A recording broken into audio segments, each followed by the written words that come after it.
प्यारे मसीह विश्वासियों, प्रस्तुत है 6 जनवरी 2021 के बाइबल पाठ।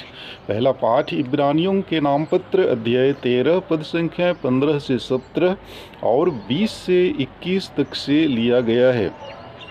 हम ईसा के द्वारा ईश्वर को स्तुति का बलिदान अर्थात उसके नाम की महिमा करने वाले होठों का फल निरंतर चढ़ाना चाहते हैं।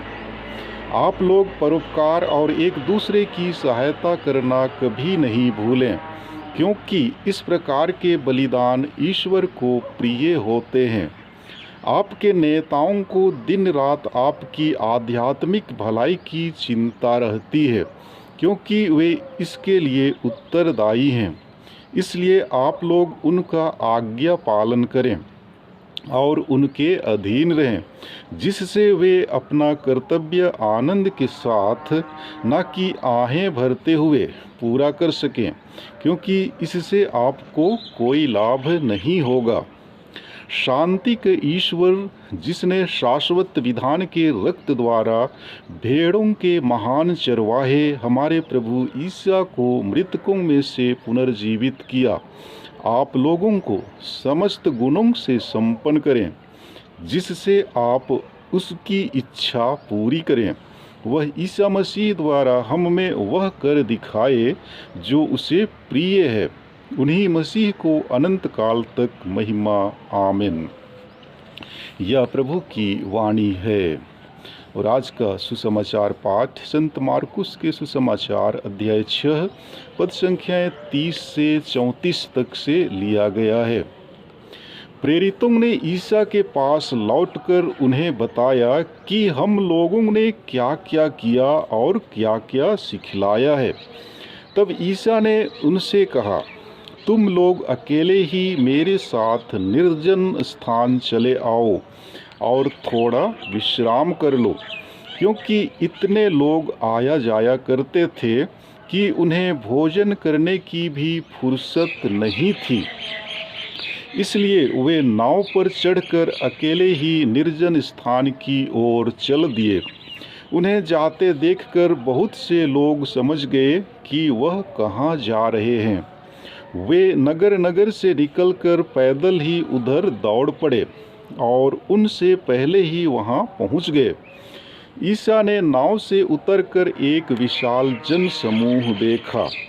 उन्हें उन लोगों पर तरस आया, क्योंकि वे बिना चरवाहे की भेड़ों की तरह थे, और वह उन्हें बहुत सी बातों की शिक्षा देने लगे। यह प्रभु का पवित्र सुसमाचार है।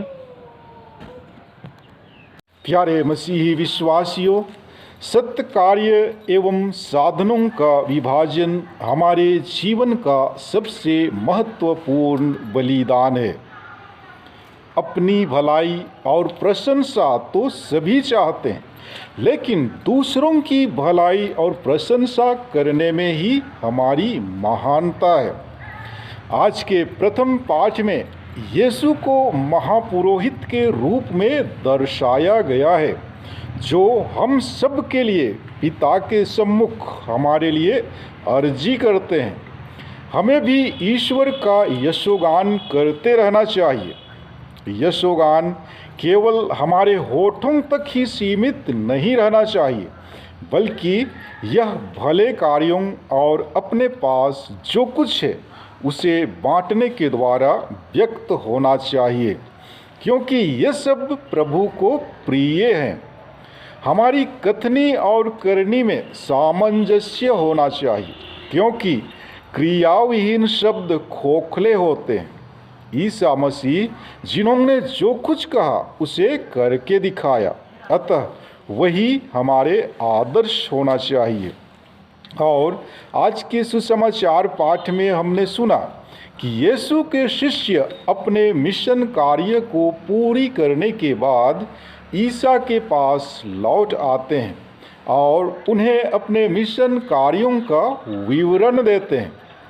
ईसा उन्हें एकांत में विश्राम के लिए आमंत्रित करते हैं।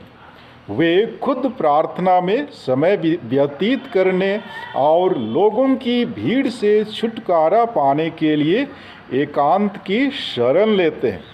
ईसा और शिष्य एक साथ नाव में बैठकर एकांत की खोज में निकल पड़ते हैं। लेकिन जैसे ही वे नाव से उतरे, उन्होंने वहाँ एक विशाल भीड़ को देखा और वे करुणा से भर गए, क्योंकि वे बिना चरवाहे के भेड़ की तरह थे। इसलिए वे उन्हें शिक्षा देने लगे। अतः आज का सुसमाचार पाठ का पहला भाग यह दर्शाता है कि जो ईश्वर के राज्य के लिए कार्य करता है, उसे विश्राम के लिए भी वक्त नहीं मिलता है। जी हाँ मेरे प्यारे विश्वासियों, ईश्वर के राज्य के लिए कार्य करना एक ऐसी प्रक्रिया है जहाँ व्यक्तिगत आवश्यकताएं गौण पड़ जाती है। केवल सहानुभूतिशील व्यक्ति के लिए यह संभव है। इसलिए जब यीशु ने विशाल जनसमूह को देखा तो उन्हें उन लोगों पर तरस आया, क्योंकि वे बिना चरवाहे के भेड़ की तरह थे। इसलिए उन्होंने उन्हें शिक्षा देना शुरू किया। अपने शिष्यों की ज़रूरतों को नज़रअंदाज करते हुए भीड़ को वे शिक्षा देने लगे।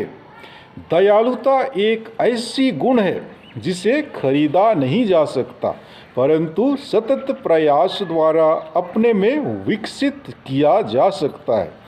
ईश्वर अपनी करुणा और दयालुता के कारण अपने इकलौते पुत्र को इस संसार में भेजा, जिसने हमारी मुक्ति के लिए अपने प्राण अर्पित कर दिए।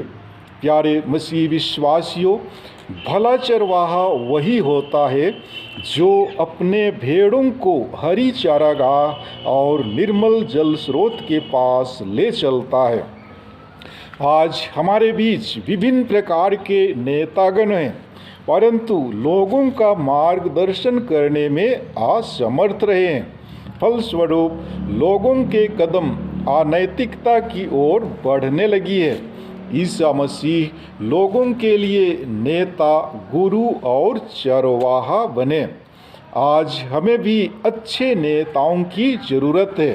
अतः ईसा मसीह के समान नेता जो दयालु, करुणामय और सहानुभूति रखने वाले नेता हों, जो लोगों को हरी चारागाह की ओर ले जाएं और उनके लिए पिता से दुआ करें। हम प्रत्येक जन भी इसी कार्य के लिए बुलाए गए हैं। हमारा कर्तव्य है कि हम लोगों को पवित्र जीवन बिताने में सहयोग करें। हम प्रार्थना करें कि ईश्वर हमें अपने उत्तम और सुयोग्य औजार के रूप में प्रयोग करें। आमीन।